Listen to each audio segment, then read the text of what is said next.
She suffers like depression and very low self-esteem. It's getting a bit worrying. Yeah. She was hanging around the wrong people. They were trying to get her into drugs and everything. What sort of drugs? Everything, just Really? weed, gas, everything. In Sydney, Constable Corinne Walters and Diana Eucles are on their way to visit the mother of Bridget Clift, a 15-year-old who's been missing for a week. Mum's quite concerned, obviously, because of her age, and I guess the fact that she has gone missing before and she's at that vulnerable, influential age where she can be easily led. Hi, how you going? Corinne from Missing Persons, how you going? Good. This is Diana. Hi, Diana, nice to meet you. Anything happened to spark this No, disappearance? she was just pretty much going off, and her sister seen her pack a few extra things in her bag, and she said, better go show Mum wants to see you. And I said, Bridget, come here, but no, pretty much walked out the door instead of coming to see me, and that was the last I seen of her. Okay, has she got any sort of injuries or illnesses? No, but she suffers like depression and very low self-esteem. And it's getting a bit worrying. Yeah. Usually we hear that she's with someone. Yep. Not this time round. Okay. Where would she go? Where does she like to hang out? Down at the plaza. The plaza's pretty much it. Yeah, there's like a grassy area that they all hang out at. And Okay. Corinne and Diana must first search for Bridget in the most obvious places, so they head straight to the plaza. Hopefully, just by turning up and showing around her photo, we should at least be able to get another lead as where Bridget might be, so. Ella fears her depressed daughter is alone and on the streets. come home, because we love you and we just want to help you. Help you get better and start realising that people do love you here, do care, and just want you home so you can have yourself a good life. And I just want a home. Just want your home, Bridge. Just come home. Enough's enough.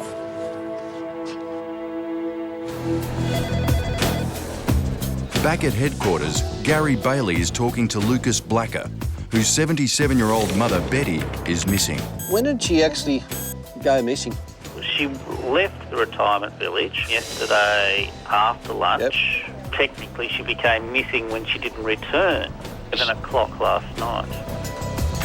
The most worrying part of Betty's disappearance is that, like 220,000 other Australians, she has dementia.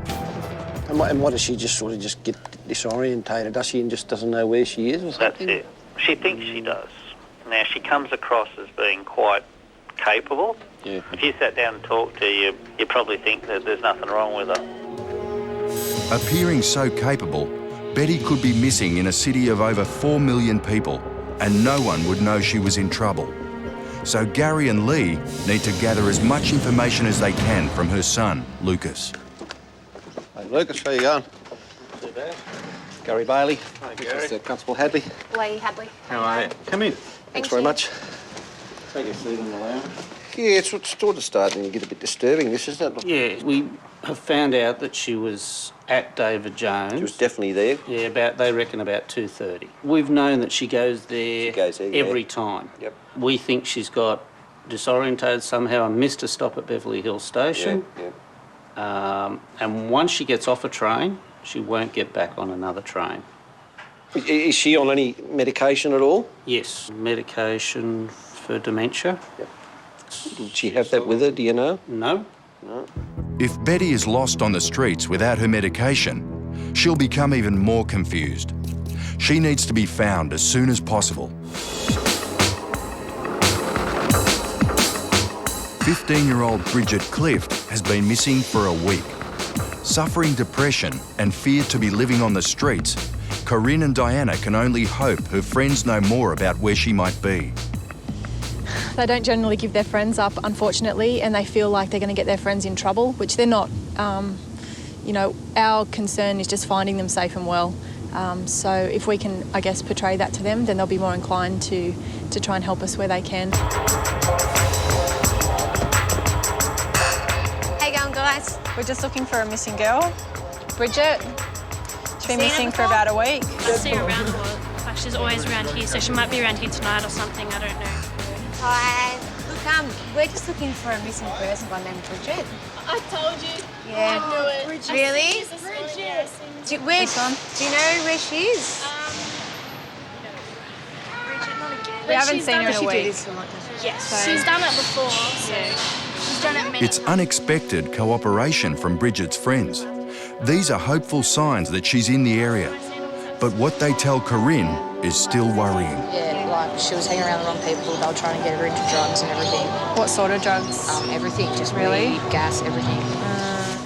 I just don't know what her mental state is, and since speaking to a few people, or a few of the locals here that seem to know her, they've sort of indicated that she may have gotten into drugs or maybe hanging with the wrong crowd, or people that may be trying to encourage her to experiment with hard drugs. Depression could make Bridget more susceptible to the lure of drugs, so it's critical she's found soon.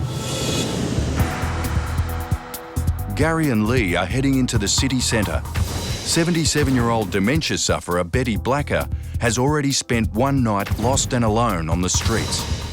The real problems we have is finding Betty. She gets around and is actually a normal person. And until she sort of gets stuck in a spot and starts just hanging around there, people just sort of won't take any notice of her. Going into David Jones, we've got some information that Betty was in there yesterday about 2:30 having some lunch. At home, Lucas knows that the longer Betty's missing without her medication, the more likely she'll be to get lost and confused. We're worried. I'm only hopeful that she's wandering around because if she's been taken into a hospital or something like that, we'd be aware of it by now. It's a hard situation because we sort of expected it to happen, but we don't know what to really feel at the moment. We're just hoping we get her back soon. We've had no luck in David Jones. She definitely hasn't been in today. We're just going to go over to St James Railway now and have a look over there. If she's not at David Jones, she's most likely to have got on a train. But if she has, there are over 300 train stations in Sydney where Betty may have got off. Although Betty is nowhere to be seen, if she was here, the station master might recognise her. We've been looking for an old lady that sort of frequents around here. I don't know whether you might have seen her around at all. No, haven't. Yeah. I wonder tomorrow, if she doesn't turn up tonight, we might get some good posters and that made up, but do you mind if you just put them around the... Not a problem. Thank you. OK.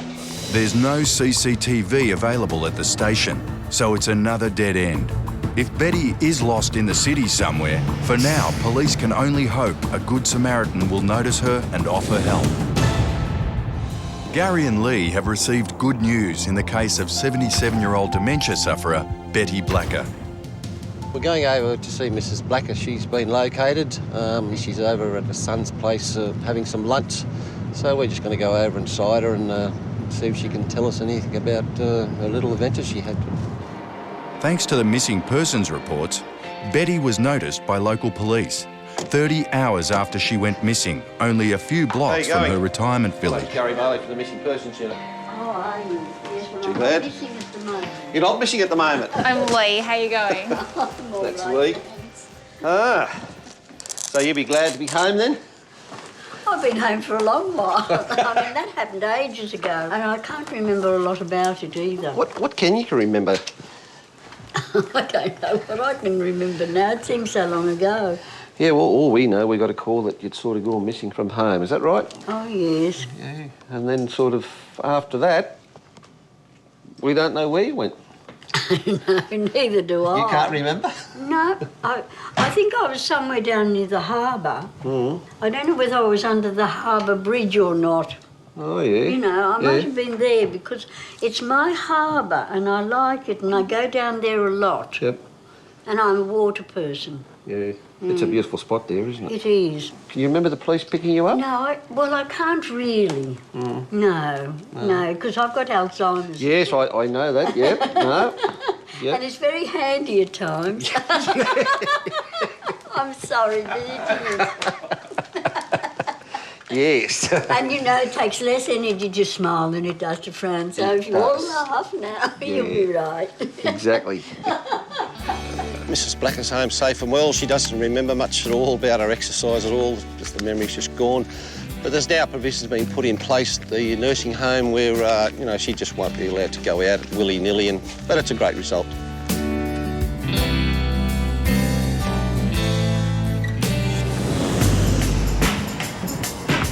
Across town, the search is still on for teenage runaway Bridget Clift, who's been missing for a week. And at only 15 years old, the stress of her disappearance is taking its toll on her family, who are also searching for her. You know, you can't sit at home or it just sends you batty, so at least if you're out trying to find some information, it's better than nothing. I just want her home because I love so much, so yeah. The best we can do is everyone look, so yeah, for her. Corinne's heard that Bridget and her friends are known to spend time around the train station. Even a local operational dog squad is asked to help in the search for Bridget. We're from Missing Persons. We're just looking for this girl. Her name's Bridget. She's been missing for about a week. We're expecting that she'll probably get off a train shortly and head up to the Mondo. Okay. Well, we're doing a controlled, like a drug dog operation today. We'll be here for at least a couple of hours anyway, for most of the afternoon, so we'll keep an eye out for her. No worries. We're just looking for this girl. She's 15, her name's Bridget. She lives around here. Have you seen her? I've never seen her. She lives around here. Have you seen her? No. Do you know her? No, sorry.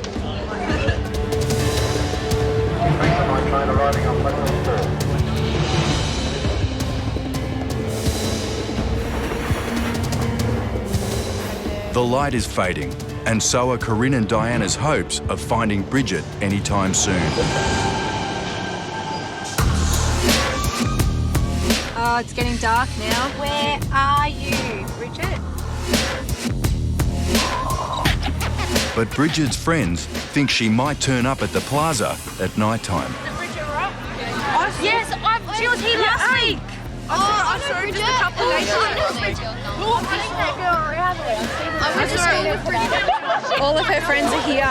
All of the local group that she usually hangs around are here, and no one's seen her tonight. So I'm pretty sure that she's steering clear of the area because she knows that we're trying to find her. Although they're getting closer to finding Bridget, for now, Corinne and Diana can only hope she's somewhere safe for another night. It's day 2 in the search for missing teenager Bridget Clift, who's now been missing for 8 days. Corinne and Diana have been told by one of the locals that Bridget is staying at this address. Hello? No one's home, but a neighbour says he's seen her. I'm standing at the tree there. This tree just here? Yeah, they were standing like on the road and the tree, and when I come past, they stepped out onto the road. And... Was any of the girls that she was with, do they live next door here? No, none of them I've seen around here before. That would have been about 8:30. She's in the house. 8:30? Yeah, she was in a house somewhere. All right, well, look, thank you. Appreciate your help. It's frustrating for Corinne and Diana, but at least now they know they're in the right area. Hey, guys, can you just hang on a second? We just need to make sure she's, like, visibly okay. See 3 girls walk past. Haven't seen this chick hanging around with 2 other chicks.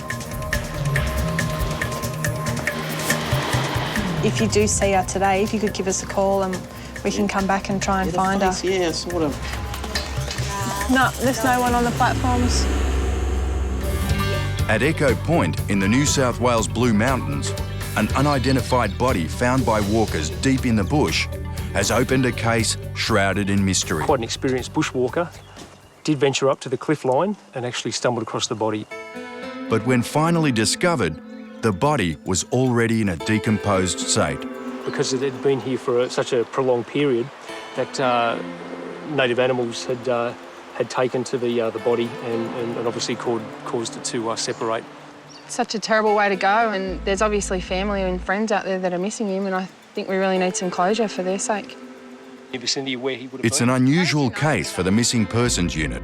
It's not a person, but their identity that's missing. So, back at headquarters, Constable Joe Williams cross-checks all missing persons databases across Australia, hoping to find a possible link. And soon enough, she does. The missing person said that he was going to go and rent a house in the Blue Mountains area. 59-year-old Perth man Wayne Druitt was reported missing by his family 12 months before the remains were found. We found out that he was an ex-army sergeant, so we contacted the Defence Force, who have provided us with the dental records of the missing person, and we've contacted the forensic dentist at Westmead Morgue, and we're going to go down there today and get a dental comparison done against the unidentified body and this missing person. Gary's now on a case that's threatening to tear a family apart. But you haven't heard anything from your daughters? No, not yet, mate. He's on the phone to the father of teenage sisters who are rebelling against their strict upbringing. You dropped them off at school yesterday, was it? Yeah, we dropped them off there and that was it, yeah. Do they have a school uniform on or something, or? They had their school uniform on, yeah. Yeah. The sisters, Natasha, 14, and Nazia, 17, left no clues to their whereabouts or their intentions, apart from a disturbing letter to their parents. What did that basically say? Well, the letter saying, thank you for, what do you call it, look, no, be there for us all this time and everything, for sickness, and like, such a sad letter to start off. Yep. And they just want to live a different path, and, like, not to contact them and all that sort of thing. It's very unusual for two children from one family to go missing at the same time. Gary needs to speak to their parents. We've done so many of these, you know, the children, they just don't think, you know, they've left a note there this time, but that means nothing, you know. Really, they would have been better off to talk with the family and try and talk it over. Obviously, they've got some sort of grievance there. It'll be interesting when we do find them, just to see what is going on. That's obviously quite disturbing for you, this. They've never done this before, the girls? No. Not at all? No. As far as we knew, they went to school, but they usually ring me up and let me know they're wherever they are. But yesterday there was no phone calls. They left their phone behind. They just left everything behind, so they cannot be contacted. So currently they don't have a phone with them? No. All their parents have is this distressing letter. Dear Mum and Dad, there's not much to say for what we have done, but it is our own choosing. We want to lead a different path because life only comes once. And let us follow our dreams and to do what we need, but no matter what happens in the future, we will cherish all of the family and both inspirational parents. Thanks to God, we are likely to be alive and living it to the most. This can be a learning experience, and be thankful we didn't kill ourselves or harm, which could lead to more complications. Love forever, Naz and Natasha. Yeah, it's very powerful, isn't it? You know, Very powerful and very worrying. Young girls talking about life and death. Keep your chin up and I hope you can find them quick for you. I'd say, yeah. Yeah. Thank you. As Gary and Phil head off to start the search for the girls, Mohammed pleads for his daughters to come home. Yes, Nazi, Natasha, we all love you very much. All the families are missing you. Please come back home and we can sort of work things out. On the case of missing 15-year-old Bridget Clift, Corinne and Diana are returning to the address where she was last seen. Last time they were here, there was no one home. Hi, how are you? Hi there. We're just from the Missing Persons Unit. G'day, how you going? I've had this before, but yeah. Just looking for this girl. She's a friend of Kerry Ann's. Kellyanne, my daughter, Kellyanne. yeah. She's been staying here for the few days. Do you mind if we come in for a sec and I'll just get some details off you? Is that okay? Excellent. No, that's fine. I'd say they're coming home, but I don't know what time. Yeah? Yeah.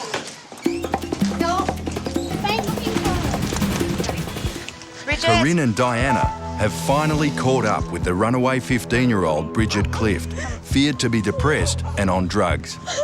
Listen, you're not in any trouble. Come here. Look at me. You're not in any trouble, okay? You're not in any trouble. We've been trying to tell everyone that you're not in any trouble with police. We're just desperate to find you to make sure you're okay, all right? Are you okay? All right. Do you want to come and sit down and talk to us and tell us what's been going on? I don't want to go, please. We've been out looking for you. Look at this.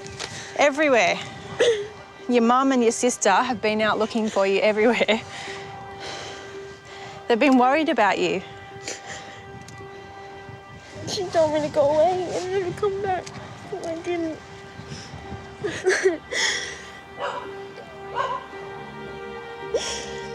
Although Bridget still doesn't want to go home, her mother's glad to hear she's been found safe.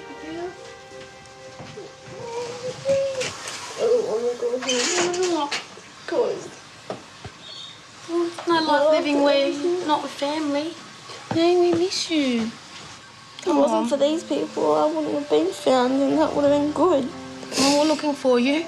Corinne can see that there's more to the story than just a teenage tantrum. It seems to me like maybe Bridget needs to speak to... I've done enough counselling. I'm not doing anymore. No way. Counselling doesn't work. I speak to somebody... If she goes home, there's nothing that's going to chain her to her room. Exactly. There's no guarantee that she's going to stay, OK? I think what we need to do is work out the cause and the reason behind why she's left. She just doesn't like me. I don't want to go home at all. Pretty upset because I love her so much. I just wanted to come home and see that we're trying everything we can to help her.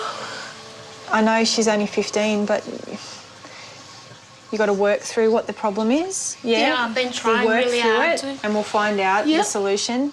And what you want is for Bridget to want to be there. And at the moment, yeah, I do. But she doesn't feel it. And that's normal, though. It's normal. It's part of being a teenage girl. I think so. Although it's not a perfect outcome, Ella's still grateful. Thank you very much. Thanks. I know it was a little run around, but thank you very much for finding her. I was so grateful that he's found her because I would never have found her here. And thanks heaps for all your help. Yep. I think she's had a bit of a tough time. I think they've got a bit to go through as a mother and daughter.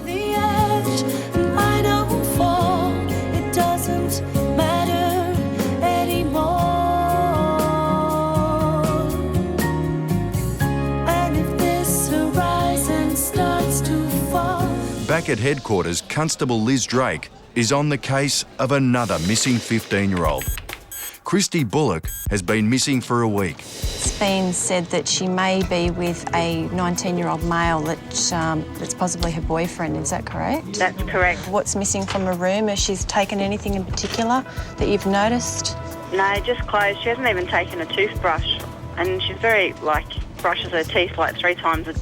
Very hygienic girl. Yeah. So you think wherever she's gone, there's one there for her already? I would say so, yeah. OK. Because she's done this quite a few times before. Has she said when she's returned home where she's actually been? No. Never? I'm sick of rules, was her words. I'm sick of rules and I'm moving out. Right. Over half of reported runaways are teenagers, often simply because they're not getting their own way. It can become frustrating for the police, who spend so much of their time trying to get them home. But what's worse is that this runaway should know better. Christy Lee, halfway through last year, came second in her grade. So she's quite a smart child. Police deal with runaway kids all the time. It's extremely frustrating. We use a lot of police resources to find these kids that simply choose to run away, but there could be something else going on. In this case, being with the 19-year-old male, it could be quite serious. So that's why we need to take every case seriously. I'm Liz, this is Diana. I spoke to you on the phone earlier. Is there somewhere we can have a chat? All right, so basically Leanne would just came just to see if we can get any more leads, to see if we can find Christy. That's the 5th time she's done it. Yeah. So and you just figure she'll come back in a couple of days. So this is the longest. This is the longest, yeah. Okay, which is quite worrying, obviously. All right then, and you've been in contact with the principal of the school? I have, yeah. Yep, and they've said that she hasn't even been attending since the 18th. That's correct, yeah. So we're really looking at a week and a half that she's actually been missing. That's right, which is quite a scary thought. We've been to counselling for the last few months, and obviously I thought everything was getting better. So how are you feeling at the moment? I just want her back. Yeah. Everyone loves her. She's the favourite. We'll get out there and see if we can find her and maybe try and talk some sense into her as well. See if we can get her to stop doing this. On the mysterious case of the unidentified body found at Echo Point, Constable Williams has enlisted the help of world-renowned forensic dentist Dr. Chris Griffiths, who identified the victims of backpacker killer Ivan Milat. He will now cross-reference the Echo Point remains with the dental records of missing man Wayne Druitt. I've been told they're fairly decomposed because they've been there for some time. So, and the flesh is partly mummified, but we'll open the bag and see what we can find. There's been a lot of fracturing here. The actual jaw is fractured here. The other half is still in place, locked into the skull. This person's had a considerable amount of dental work. You see quite a lot large existing fillings here. So you can really have a bit of a good estimate to start with. This person was born prior to 1968. Because after 1968 you had fluoride come in and you had very little, dental work, not extensive dental work like this. This army member's got no teeth at all in his upper jaw. He's had a full upper denture made back in 1980s. The results are a double disappointment. Wayne Druitt is still missing and the man's identity is still a mystery. So, to help the Missing Persons Unit give the man a name, Dr. Griffiths does a thorough analysis to create a forensic map.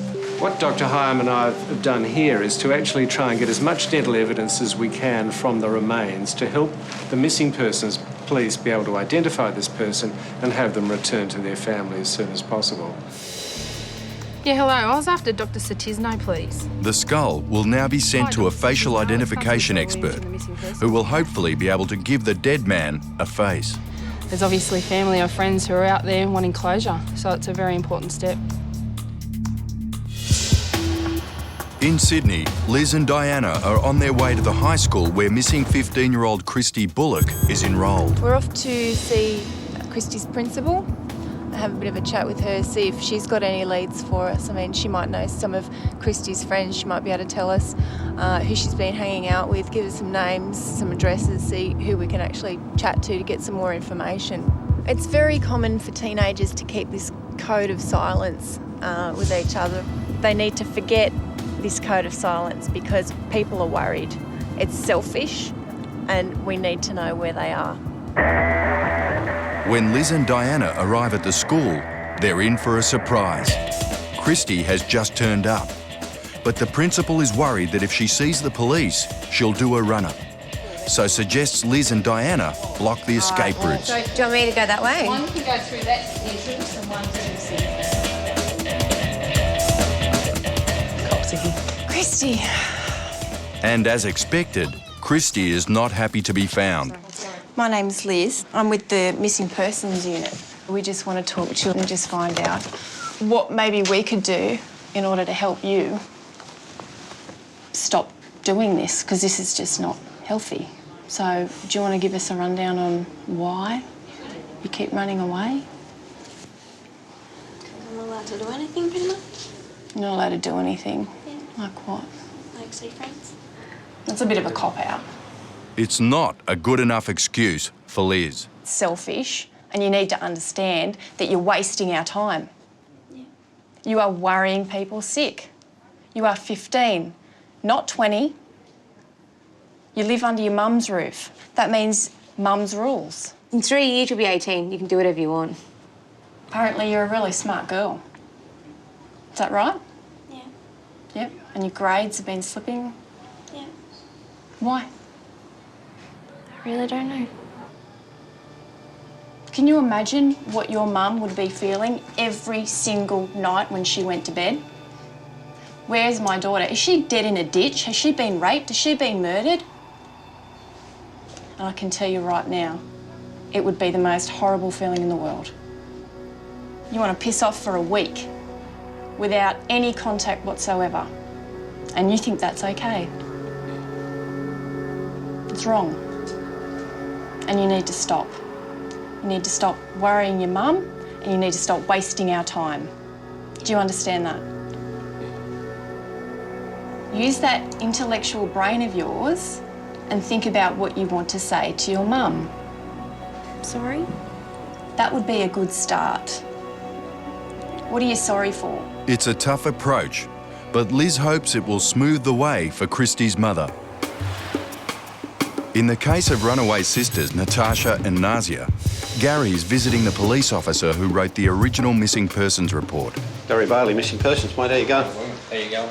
We believe you might sort of know a little bit more. Some of the boys from here have been around this morning. We've had a few leads through the morning, and at the moment we've got a lead that's going to Minto. We assume it's at a refuge house. We've made some inquiries, but it still has to be followed up by police. And we've got just the information of the refuge on the back. It's on the back there, isn't it? They pass on an address where the sisters may be found. Got a report that these two young girls may be in a refuge out at Minto. So we're just going to go out there and see if we can sight them. Even though we got the youngest girl, she's 14, if she's at this refuge, it's a reputable refuge. We don't really have any power just to go in and drag her out, you know. It does get very frustrating because we'd really like to know what their story is to what's happened at home and try and get a reason as to why they left. Security and confidentiality prevent us from showing the refuge and its whereabouts. But if the sisters are there, Gary should have his answer shortly. Across town at Sydney's University of Technology, forensic anatomist Dr. Maya Sutisno is painstakingly creating a face for the unidentified Echo Point man. What we have in the box is the actual skull, the original skull of the Echo Point remains, and although it looked quite intact at this stage, we did find it in little pieces, and it took hours to piece it together to eventually get a facial structure. As well, for example, you can see here the mandible was also in pieces, which we then had to reconstruct into a proper form. And from these two, we were able to then create a duplicate, a perfect cast, in which we can then start the reconstruction. No two skulls are alike, so by meticulously rebuilding layer upon layer of tissue, Dr. Sutisno will be able to create an accurate likeness of the man. We have guidelines to follow in which to recreate the eyes or placement of the eyeball, you know, where it's going to be located in the socket, and is it going to be protruding eyes, those goggle eyes, or is it going to be deep set eyes? All that information we can gain from the intricacies, the formation of the skull. This reconstruction could be the missing link to making a positive identification. To know that eventually it is to put someone else's mind at rest, it's more motivating to know that we were able, well, science is able to help someone in grief and put closure and start the grieving process. Constable Liz Drake has been taking the tough approach with repeat runaway Christy Bullock. It annoys me no end when you turn up and all they've got for you is a look of absolute contempt. It's not good enough. Her mum's arrived to take her home. Where have you been? Why did you run away? I'm sick of not being allowed to do things. But it looks like Christy has already forgotten Liz's advice. Christy, how about you don't speak to your mother like that and tell her what you were telling me? Something you had to say to her? Sorry for putting you through that pain. Do you mean it? Yes. Your mum has a right to know who you've been with, where you've been, what time you were there. Where's all your belongings? People's houses. No, Christy, that's not good enough. It's not good enough. Names, addresses, that's what it's come down to. I don't know addresses. Names, then. Names. Ash.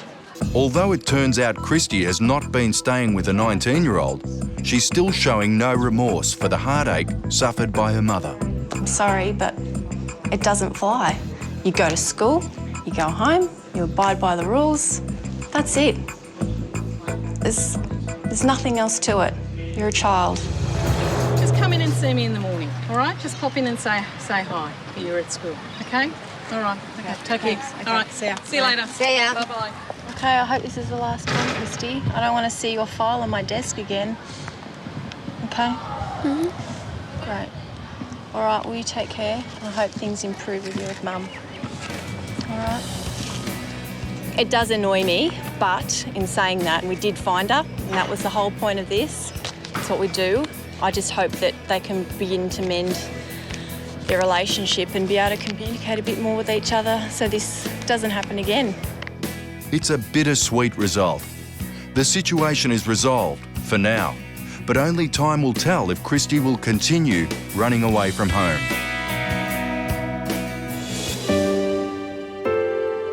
There's good news for Gary. He's found the missing Janef sisters. They are living in a refuge. It's like a crisis centre in there, and we've spoken to the girls. They're in safe hands, but they're very confused.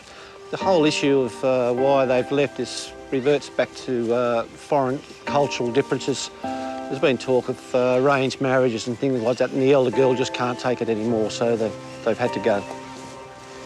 Two cultures have collided and have pushed a family apart. It's a boundary Gary won't cross. We'll now go back and we'll talk to the parents. We can't disclose where these two girls are. It's no doubt it'll probably break their hearts. Hopefully maybe some mediation.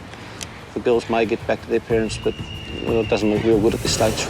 So now Gary has the difficult task of telling their parents the heartbreaking news. They're safe and well at the moment. But at this stage they don't want to come home. And there's certain issues they've brought up about cultural issues in the family, and that's the main reason why they've left.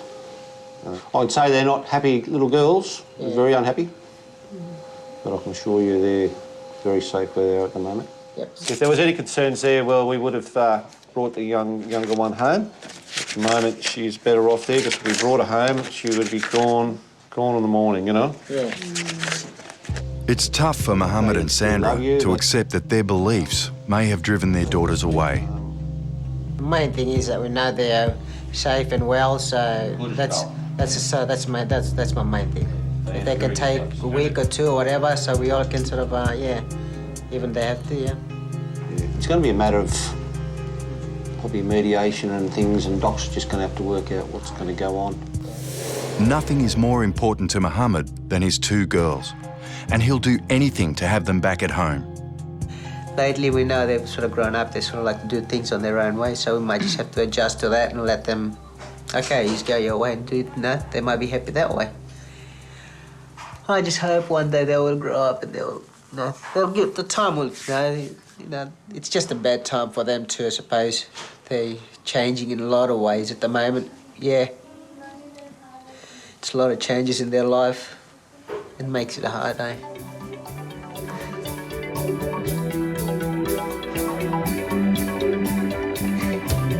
Babies. I never thought they were gonna hate us like this. Probably not the ideal in. We've got two unhappy girls in a refuge, and we've got two unhappy parents in the house here. But probably what will come out of this will be good is that they'll get back together, they can sort out the differences, girls can get some freedom, and it'll probably be a good result.